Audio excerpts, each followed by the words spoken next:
형님, 누님들 안녕하세요. 오늘도 이렇게 제 방송을 찾아주셔서 정말 감사합니다. 저는 병원에서 물리치료사로 30년 넘게 일을 하고 있는데요. 사실 요즘 제 마음을 정말 무겁게 하는 일이 있습니다. 지난주에도 60대 중반 되시는 한 여성분이 저를 찾아오셨어요. 얼굴 보니까 눈 밑에 다크서클이 짙게 내려앉아 계시더라고요. 제가 요즘 잠을 잘 못 주무시나 봐요. 했더니 그분이 한숨을 푹 쉬면서 이렇게 말씀하시는 거예요. 선생님, 낮에는 괜찮은데 밤에만 옆으로 누우면 어깨가 쑤셔서 잠을 깨요. 한번 깨면 다시 잠들기도 힘들고 병원도 세 군데나 다녀봤는데 큰 이상이 없다고만 하고 나는 왜 이렇게 아픈 걸까요? 나이 들면 다 이렇게 사는 건가요? 그 말씀을 들으니까 제 가슴이 먹먹해지더라고요. 사실 이런 분들이 한두 분이 아니에요. 제가 30년 동안 많은 환자분들 중에 정말 많으세요. 낮에는 멀쩡한데 밤만 되면 어깨 통증 때문에 잠을 설치시는 분들. 더 안타까운 건 뭐냐면요. 병원에서는 별 이상이 없습니다 라는 말을 들으면 오히려 더 답답해 하시더라고요. 검사에서 아무것도 안 나오는데 나는 왜 이렇게 아프지? 내가 예민한 건가? 애병 부리는 것처럼 보이는 건 아닐까? 이런 생각까지 하시더라고요. 아니에요, 형님 누님들. 절대 그런 거 아닙니다.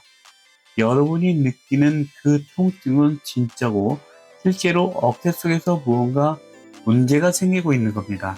다만 일반적인 검사로는 잘 안 보이는 거예요. 오늘 한 분이라도 더 편하게 주무셨으면 하는 마음으로 이 방송을 준비했습니다. 혹시 여러분도 그러신가요? 낮에는 괜찮은데 밤만 되면 어깨가 쑤시고 아프신가요? 옆으로 누우면 더 심해지시나요? 그렇다면 오늘 이 방송 딱 10분만 집중해 주세요. 어렵지 않아요. 누구나 할 수 있는 쉬운 방법이에요. 준비되셨나요? 자, 그럼 시작하겠습니다. 어깨는 우리 몸에서 가장 복잡한 관절 중 하나입니다. 팔을 360도 돌릴 수 있잖아요. 그만큼 움직임이 많다는 것, 그만큼 구조가 복잡하다는 뜻이에요. 어깨 안에는 여러 개의 힘줄이 지나가는데 이 힘줄들이 지나가는 길이 원래부터 그렇게 넓지 않습니다. 마치 좁은 터널 같은 거예요. 젊었을 때는 그 터널이 충분히 넓어서 힘줄이 자유롭게 지나갈 수 있어요. 근데 나이가 들면서 또 어깨를 많이 쓰면서 그 터널이 점점 좁아집니다. 마치 고속도로 4차선이 있었는데 공사하면서 2차선으로 줄어든 것처럼요. 차선은 줄어드는데 4차선은 똑같이 지나가야 하니까 막히는 거죠. 그런데 재밌는 건 뭐냐면요. 낮에는 우리가 팔 아래로 내리고 있으면 팔의 무게 때문에 어깨뼈가 자연스럽게 아래로 당겨집니다. 그러면 그 좁은 터널이 조금 열려요. 그래서 낮에는 덜 아픈 거예요. 그래서 낮에는 괜찮구나 하셨죠? 맞아요. 그런데 문제는 밤입니다. 밤에 우리가 옆으로 누우면 어떻게 되나요? 네, 몸무게 전체가 어깨를 꽉 눌러버립니다. 상상해 보세요.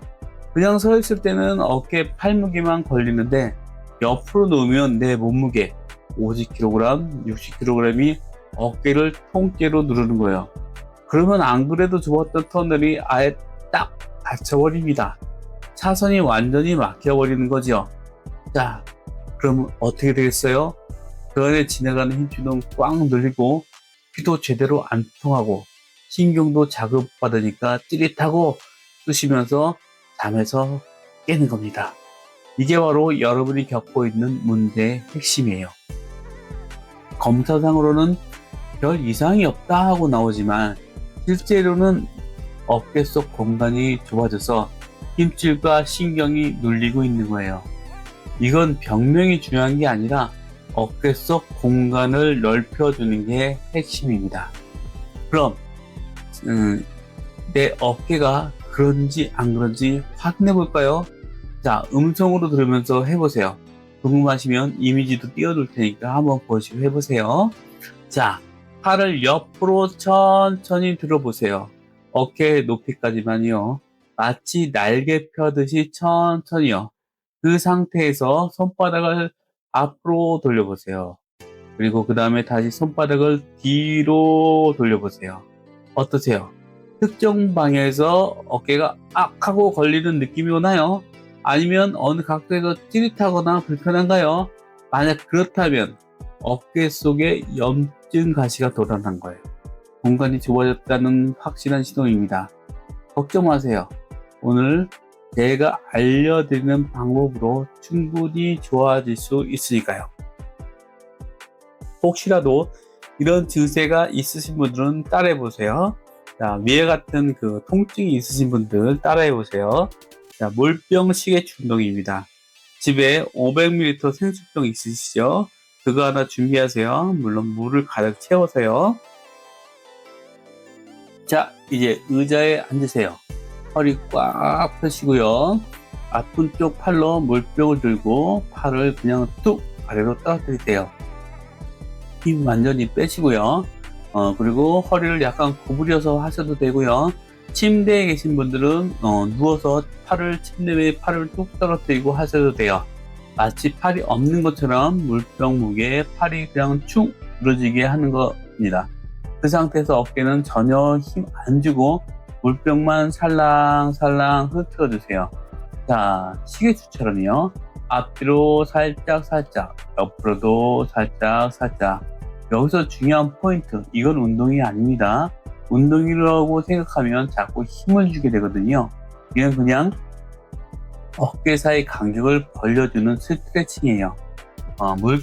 물병의 무게가 팔을 자연스럽게 아래로 당기면서 좁았던 어깨 속 공간이 서서히 벌어집니다. 마치 문을 살짝 열어주는 것처럼요. 이걸 하루에 3번, 한 번에 1분씩만 하세요. 아침에 일어나서 한 번, 점심 먹고 한 번, 자기 전에 한 번, 또 드라마 보면서 하셔도 됩니다. 다음은 수건을 이용한 운동입니다. 준비물은 집에 있는 세면용 수건 한 장이면 됩니다. 너무 작은 손수건 말고 보통 세수할 때 쓰는 수건이요. 자, 이제 천천히 따라해 보세요. 제가 영상과 사진을 올려놓을 테니까 모르시겠으면은 이미지와 영상 사진을 참고하시고요. 아픈 쪽 팔의 팔꿈치를 내 옆구리에 딱 붙이세요. 이게 제일 중요합니다. 팔꿈치가 옆구리에서 떨어지면 안 돼요. 마치 겨드랑이에 책을 끼우고 떨어뜨리지 않으려는 것처럼 팔꿈치를 몸에 딱 붙이는 겁니다. 수건 양 끝에 양손으로 잡으세요. 이 아픈 쪽 손과 안 아픈 쪽 손으로요. 자, 수건을 가로로 잡는다고 생각하시면 됩니다. 이제 안 아픈 쪽 손으로 수건을 천천히 바깥쪽으로 당겨주세요. 이게 무슨 말이냐면요. 이때 어깨 깊숙한 곳, 뒤쪽이 뻐근하게 늘어나는 느낌이 나면 정답입니다. 딱 거기서 10초 정도 멈춰주세요. 아프면 안 되고요. 뻐근하고 당기는 느낌이어야 해요. 이렇게 10번 반복하세요. 이 동작은 왜 중요하냐면요. 어깨 뒤쪽 근육이 오랫동안 굳어 있으면 팔뼈를 위로 올리려고 해요. 그러면 어깨 속 공간이 좁아지거든요. 이 운동을 하면 굳은 근육이 풀리면서 팔뼈가 제자리를 찾고 공간도 넓어집니다. 밤에 주무시기 전에 이거 딱 10번만 하고 누워보세요. 어깨가 한결 가벼워지고 잠도 훨씬 편하게 주무실 거예요. 자, 여기서 하나 꼭 말씀드릴게요. 이 운동을 하실 때 절대 무리하시면 안 됩니다. 아프면 멈추세요. 참고 해야 효과가 있다는 옛날 생각은 버리세요. 운동은 약간 뻐근한 느낌까지만 하시고요. 어깨 위의 통증은 절대 안 됩니다. 그리고 하루 이틀하고 별로 효과가 없네 하시면 안 돼요. 오래 쌓인 어깨 문제가 하루 만에 해결되면 제가 마법사죠. 최소 2주는 꾸준히 해보세요. 매일매일 조금씩 꾸준히 하는 게 진짜 마법입니다. 그리고 또 하나, 아프다고 팔을 아예 안 쓰는 분들 계시는데, 그러면 어깨가 더 굳어버려요. 아프지 않은 범위 내에서 자꾸 살랑살랑 움직여 주셔야 해요. 어깨도 숨을 쉬어야 하거든요. 자, 형님님들, 어깨 통증은 세월의 훈장이라고 참고 사는 게 미덕이 아닙니다. 나이 들면 다 아픈 거라고 체념하지 마세요. 큰 병 아니라는데 왜 나만 이렇게 아프지 하고 자책하지 마시고요. 통증 때문에 못 주무시는 분들 보면 정말 마음이 아파요. 밤에 푹 주무셔야 낮에도 힘이 나는 건데 어깨 아파서 뒤척이시면 얼마나 힘이 드시겠어요. 오늘 밤만큼은 부디 어깨 통증 없이 구름 위에 누운 것처럼 편안하게 주무셨으면 좋겠습니다.